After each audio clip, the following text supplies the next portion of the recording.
When I go to a new space that's not accessible, I feel really anxious about it. I want to go to my rugby club and switch off and have an enjoyable time. I don't want to spend my time having to lip read and struggle to follow along. For deaf people, it's normal to arrive at a club and experience communication breakdown. And this is really the first time that I've arrived at a club and been so impressed with the hearing people. They've adapted for me. It's not me being adaptive for them. I've been involved in sports my whole life, and I've never been able to engage fully with them because they don't sign, so they don't understand my language. Whereas when I come to this team, because the whole team can sign, it's just fantastic. I can make jokes, I can understand their jokes, and we've got a bit of banter within the team, and that's so important. I can make lifelong friends with that, and I never thought that I could make friendships through sports.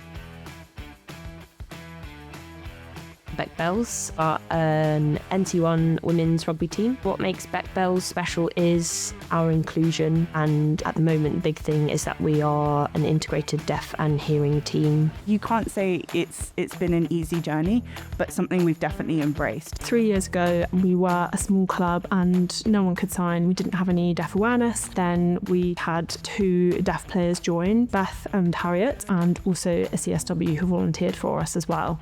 Every training session and game, we are providing access for both hearing and deaf players. That means having communication support workers at our training sessions, and same on game days, having someone there that provides language access for everyone there. Before, the coach would shout a colour, and depending on what colour they shouted, different things would happen.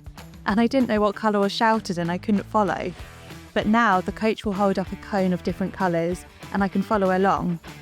So it's small adaptations like that make it really inclusive. We make sure little things, for example, one person speaks at a time. Sometimes when there's too many people talking, it can be disorientating or confusing. We've set up the BSL club as well. Sometimes we'll go out for lunch or breakfast and we'll try and focus on having voice-off time.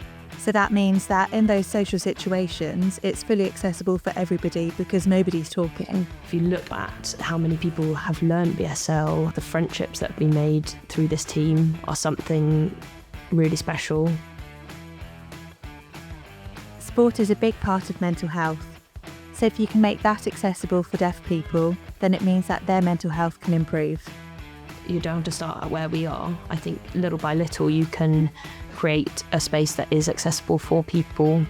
My advice to clubs who want to be more deaf inclusive is make the first step. Show willing, show that you want to include people, learn about deaf awareness, dip your toe into kind of deaf culture, and then I think when people come they'll be very grateful for that and happy to work with you on the next however many steps there are to come.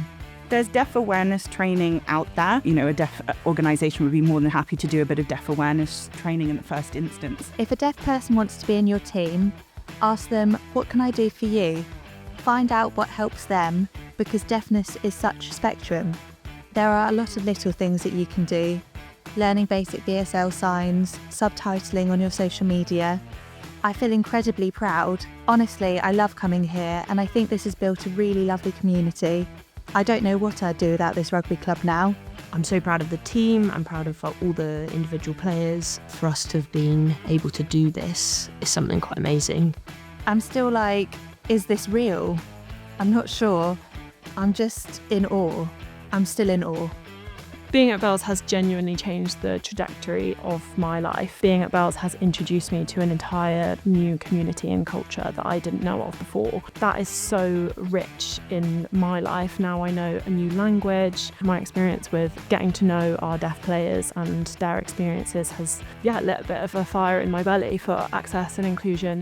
It's helped us become a really close-knit community team that I think people will remember and hold on to.